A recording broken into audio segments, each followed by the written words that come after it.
I still have the DJI Mini 3 Pro. I haven't received the return label yet.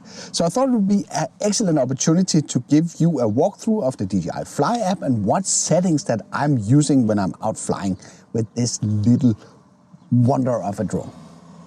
Before we take a deep dive into the menus, I do want to point out a thing, and that is in the lower right corner of the screen, you will be able to set the resolution and frame rate that you will be using. The most of the time I'm using 4K 30 FPS. That is because it offers the maximum flexibility when you combine it with other recordings at different frame rates. Even though you can switch it into Pro mode and you gain access to all the camera parameters, the shutter speed, the ISO, as well as the white balance, I mainly use the drone in auto. And the reason for that is because it's a fixed aperture drone. So there's really not that much to adjust, especially during daylight, where the ISO will be pushed to 100, which is basically the lowest setting at the best quality. So the only parameter that's left to adjust is the shutter speed, and that's taken care of if you put it in auto. I do want to recommend that you underexpose your footage to protect the highlight. And you do that by pressing the exposure compensation value next to the frame rate and resolution, and then pull the number down to -0.3 or -0.7. In that way, you have a good protection of the highlights in the image. You can always brighten it up in post. Then a lot of you will say, but you need the manual settings because you need to fly after the 180-degree rule. And yeah, that is correct. But you can't do that all the time. You can't hit it spot on every time. So you will end up with some weird looking footage if you're trying to fix that number completely every time that you fly. So what I normally end up doing is I would slap on per experience a filter that is dark enough that the shutter speed will be slowed down. So it will not be these insanely high values like 1/2000, but it would maybe be 1/200 or 1/120 or something like that. And as long as you don't have rapid movements in the image, then this would be plenty sufficient. At least you could try and play around with that if you're going down that route. If you're completely new to this game, then forget all about the filters, slap it in auto and then underexpose it slightly. Then you will get a pretty decent result. All right, let's jump into the menus here. And let's start by the safety tab here. So the first option that is available is the obstacle avoidance action. And here you have three options. You have off, brake, or bypass. Off, that's kind of self-explanatory. Brake is that the drone will stop when it reaches an obstacle. And bypass, the drone will use the APAS function along with the sensors to navigate around the obstacle. I do want to control the flight of the drone. So for me, it's sufficient that if I'm running into problems that the drone will stop. I'm not saying it's a bad idea to use this function, at least until you're familiar with the drone.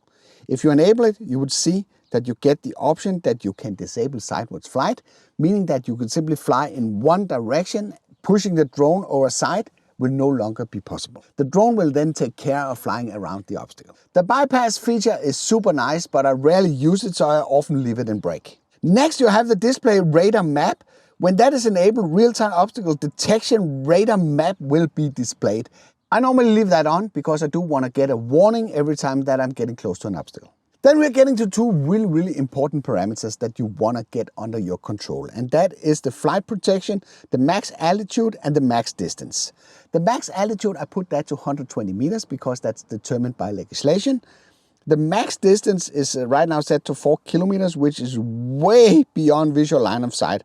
So I normally put that down around 500-ish. So at least the drone will not get too far away if something unexpected should happen. Another really important thing is that in case that you run into problems and have to trigger the return to home altitude, it's per default set to around 100 meters, which is in my opinion way too high for this drone. Especially if you're flying under windy conditions, racing to 100 meters could be catastrophic and could end up in a situation where the drone will never come back because it doesn't have the power basically to fight the wind. So in this case, you need to lower that altitude. I think a good number is around 30 to 40 meters. That will clear all the trees that are in the surroundings, and there's rarely buildings, at least not in my neck of the wood, that has this height, that it will cause any problems. There's an update home point function, and this is yeah, there you have the capability to update the home position. I can't do that because the drone is not airborne. Then you have the options to calibrate the set of sensors on the drone, the compass and the IMU. In most cases, you shouldn't touch those as long as they say normal and normal. Then there's a battery info. Here you can see the cells on the battery, how high the charge is. You can also see the temperature of the battery, you can see the serial number, and you can see how many cycles each battery has completed. There's unlocked use zone, which is basically a feature that will allow you to unlock the drone in zones that are restricted. But if you're not flying in areas like this is not something that you need to worry about. But you do need to worry about Find My Drone, especially if you end up in a situation where you lose the drone or lose contact to the drone and it will drop out of the sky somewhere and you need to locate it. The really cool part about this is that it will show the drone's last known location. That if the drone has went down in very high grass, you can make it do a sound. So it will be easier for you to listen to where it's located. You can use the map basically to locate in the area where it is, and then you can make it flash and beep so you can very easily locate it. Of course, that requires you to take action while the battery is still charged. That is a super feature that is really worth knowing in case that we run into problems. Then in the bottom here, there's the advanced safety settings. And if you go in here, you can basically determine what should happen to the drone in case that the signal gets lost. You have the option that the drone could return to home, it could descend, or it could simply just hover. There's different reasons for using different options, but I would definitely recommend that you use the return to home in case that you lose contact with the drone. Finally, under the advanced safety settings, you can set up the emergency propeller stop. What that basically does, if you push the two sticks inwards, the propellers will stop instantly. And that also happens when the drone is in air. So be aware of that and use that with caution. You can set it so it works anytime, or you can set it so it's only active during emergency. I would definitely recommend that you put it in emergency only. Let's move on to the control tab. The first thing that you can decide is what type of units do you want. Because depending on where you live in the world, you might want to have metrics or you want to switch to Imperial. For me, Imperial is kind of black talk, so I'm staying with metric for now. You have the option with subject scanning, and that basically means that when you're doing focus track and all sorts of stuff like that, the drone will be capable of recognizing if it's a person or if it's a dog or a car or whatever it is that it's filming. So it will make it a lot easier for you to get started tracking an object instead of having to do like the square around whatever that you want to track. It's not a big deal for me. I have been using it. It's fairly sufficient just to use the square to frame the object that I want to track. The gimbal mode, you have the two options. You have follow mode and you have FPV mode. Follow mode is what you're using when you're flying the drone normally. If you switch it into FPV mode, it will feel like you are flying a plane. So the horizon will not be level, it will sort of follow the movement of the drone. It's a nice feature that will put a different dimension into your filming, so you should try that out once in a while. Then there's the advanced gimbal settings. Basically, you have a set of parameters for each flight mode of the drone, where you can adjust the gimbal, how rapid it needs to move, as well as how soft the gimbal will land. You will further be able to, with the yaw rotation speed and smoothness, be able to reduce the speed when the drone is yawing, meaning that you can slow down the speed when you are doing a panning with the drone. This is normally a very, very difficult motion to do, and it will most of the time look really, really horrible. So you want that speed as low as possible. I've done a few videos how to adjust these parameters to my preferred likings, but just to give you a rough idea what it is that I'm talking about. If I'm increasing the pitch speed of the drone here, you see that when I put the gimbal up and down, it will basically move very, very fast. The same will go for the pitch smoothness. If I put that the whole way down, see what happens here is that the gimbal stops very, very rapid. And this is not what we want. In reality, what we want is we want a pitch speed that is nice and slow, yeah, around 8, and we want the smoothness to be maybe like 25, like this. So what happens here, see when I let go of the wheel, you can see it stops very, very softly. And you don't necessarily want that for all the flight modes that you have. And this is why it's pretty brilliant that you have an individual set of parameters that will allow you to mess around with that and set it for the the things that you want. The second set of parameters is that you will be able to control the rotation of the drone, basically slow down that motion, as it per default is too fast and will make your footage look really, really ugly. So you want that parameter set down as low as possible. And because you put it as low as I just did, the smoothness, how soft the drone lands when you stop rotating it, it really doesn't matter. So you can just leave that at any setting. But if you have to enter a value, then put in like 20, 25. So it lands soft like that. Still a little bit fast to my liking, but it's better than the default setting. Sometimes you end up in a situation where the horizon for some reason is not level. For that purpose you have the gimbal calibration, and this is an automated program that if you hit it, it will basically take care of everything and it will straighten out everything according to the position of the drone. Which might not work in this case because it's standing on my roof and it's not really level. But this is how simple it is. It's very, very simple to complete this gimbal tutorial calibration thingy. You also have the option to recenter the gimbal, and that basically just flips it 90 degrees up and down. The next point under the control tab is the remote controller, and here you can select stick mode. You can basically decide if it's the right side or the left side that there needs to be the throttle and the rotation of the drone. Most of the world are using mode 2, so I will just leave it at that. You have bottom customization, and that might be different depending on what kind of combination that you have picked up. If you have the old controller, the RCN1, there's not as many buttons that can be customized as the case with the new DJI RC. So if you go under this point, there is a bunch of stuff that can be set up here. So there are some really nice options to make the drone do all sorts of stuff by combining all these buttons that are available on the remote. To be perfectly transparent, I'm not using any of them. I might use this one on the back here to tilt the gimbal up and down. And I have the other one configured here so I can switch between portrait mode and landscape mode, and that's it. But it's really nice that you have all these options.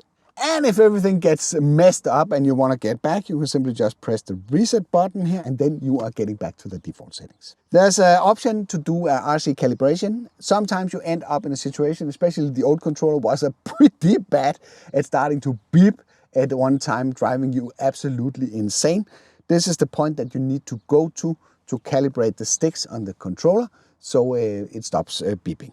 Also under the remote controller options here, there are an advanced settings, and here you can really fine tune your controller with the expo settings. So what the expo settings are doing, it's basically altering the response of the sticks. So instead of having a linear response all over the range, you will be able to make it faster or slower towards the end position. And as you can see, they can be set up again individually depending on what flight mode that you are in. And I've also made a video that is covering my preferred settings for these. But if you're a beginner, I would not spend too much time on these as the standard settings are not that bad. In the bottom here is a pre-flight check tutorial, which I've never used in my entire life. You might learn a thing or two by running that one, but this is not where you're going to gain the majority of your knowledge. Finally, there's the repair to aircraft link, which is very, very useful if you're messing around using the old controller, the new controller and all that stuff. You might be forced to go into this option to repair the controller with the drone. Let's jump to the camera tab. The camera tab is a little bit special because that's context sensitive. It will actually change. If you're switching into photos, you will see different options than what is available when you are recording video. But the most interesting one here is the video one. We can take a short look at the photo one after we have gone through this one. The first option for video is you have to select if you want to do MP4 or if you want to do MOV. I can't really tell you what the difference is other than one format is mainly used on PC and the other one is mainly used on Mac. Putting video clips side by side recorded in each format really doesn't make much of a quality difference. Let's just try that. So what I normally do, I keep it at MP4 for compatibility reasons. Then there's the color profile, which is pretty interesting. You have a standard color profile that provides some really, really nice, but a little bit saturated colors. But for most cases, very, very nice result. You can, if you're into color grading and working with your footage, you can switch it into D-Cinelike, which will give you a much flatter color profile that will allow you to color grade the footage if you're into that. The 10-bit color profile in D-Cinelike is 420 according to my information, so it will be lacking some color depth. So what am I doing, you're probably thinking? Yeah, most of the time I basically use normal mode because I do want to bring down the turnaround time on my videos, and the normal color profile, as you can see here, that they produce some really nice colors that are useful right out of the camera. The coding format, H.264 or H.265, that is linked to the compression of the video files. With H.265, that uses a very high compression algorithm to bring down the file size, but it also requires a lot more for your computer during playback. So depending on where you are, you can either choose H.264 or H.265. I will normally leave it in the H.265. Video subtitles. Super interesting feature that will include all sorts of camera information as subtitles on your video.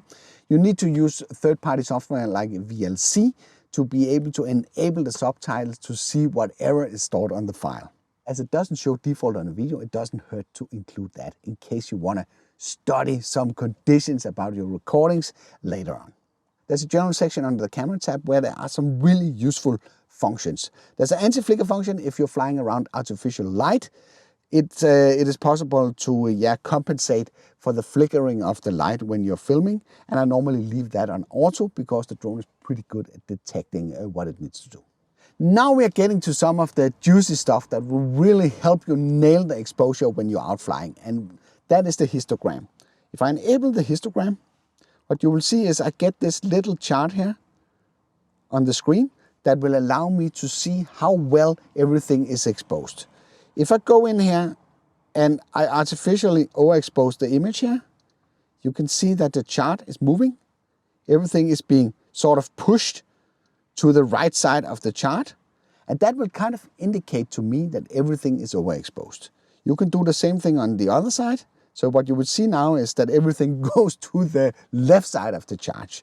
And when you're flying around during bright daylight, it's really a handy tool to have this that you can just eyeball if the exposure is more or less correct. So if I put this back to around 0.3, what you would see is that the chart is now evenly distributed between left and right, which is what you want.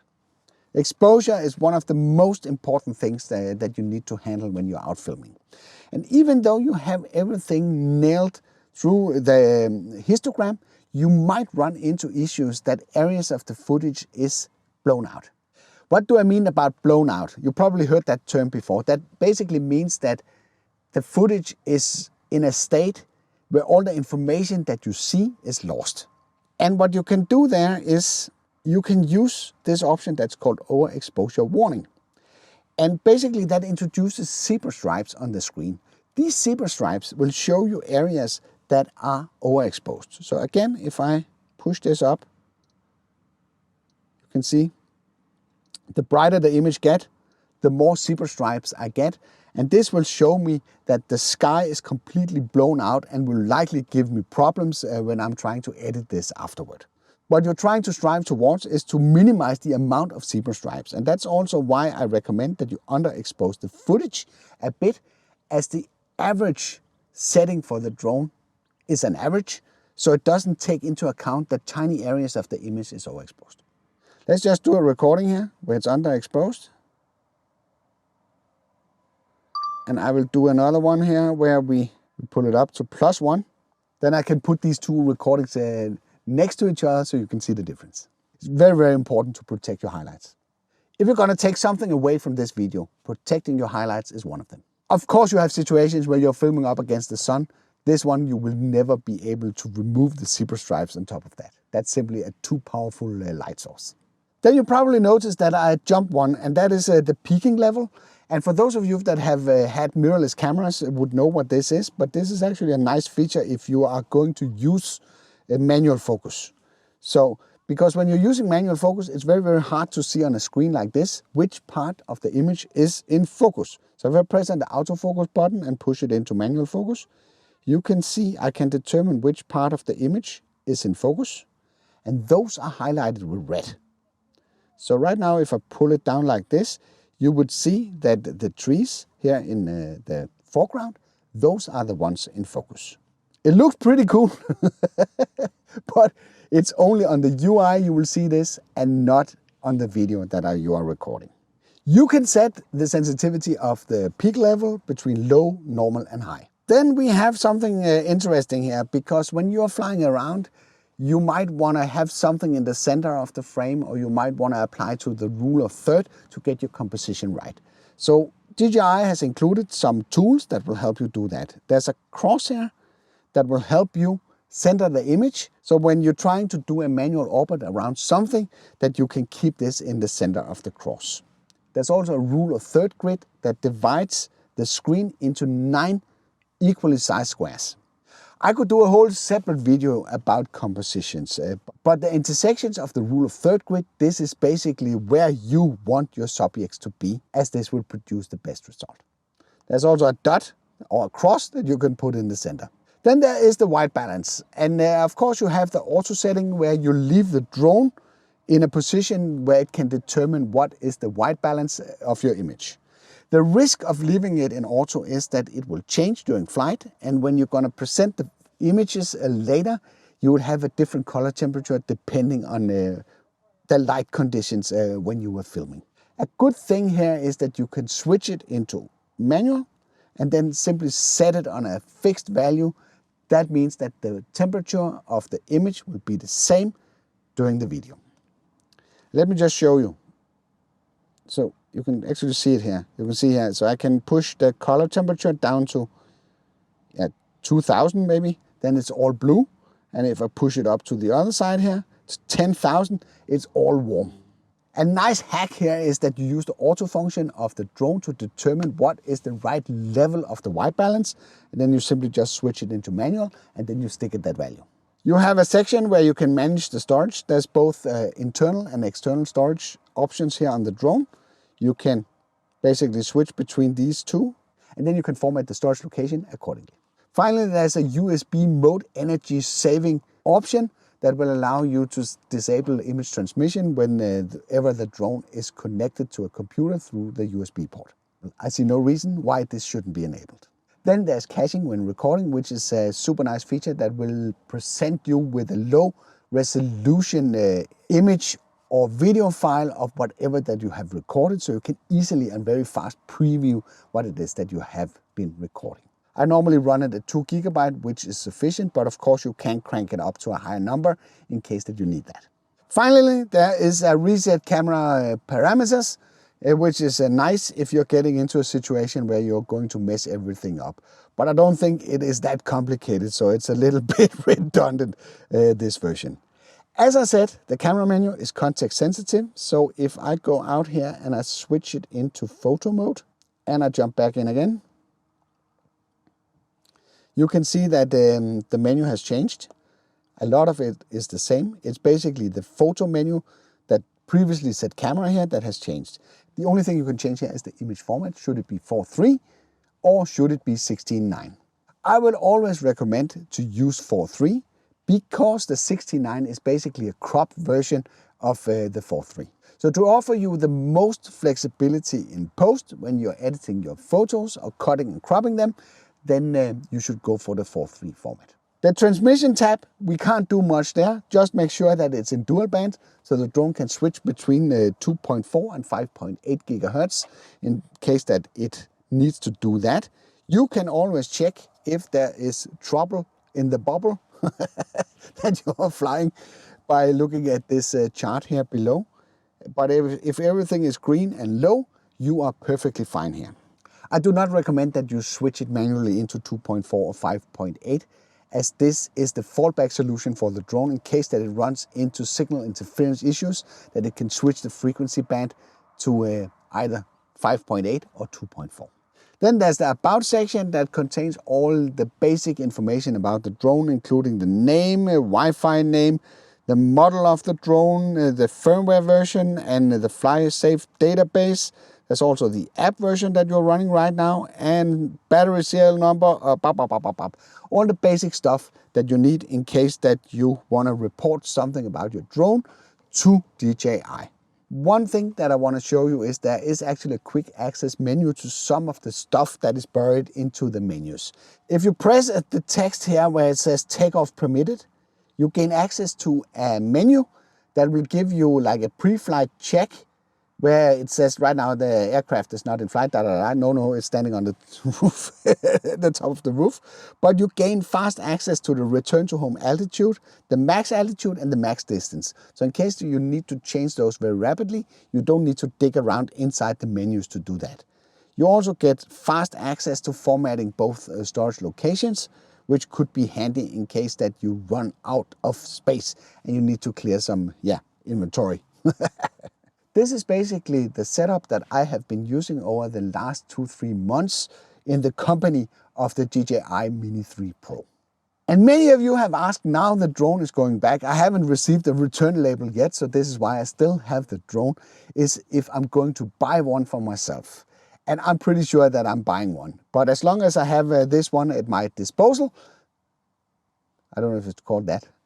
As long as I have this one in my possession, there's no reason to rush out and buy one. Because if I can get one that is pushed late on the assembly line, I would prefer that instead of this pre-production unit that I have now. So what parameters are you using that is different from what I've shown here in the video? Let me know in the comments below.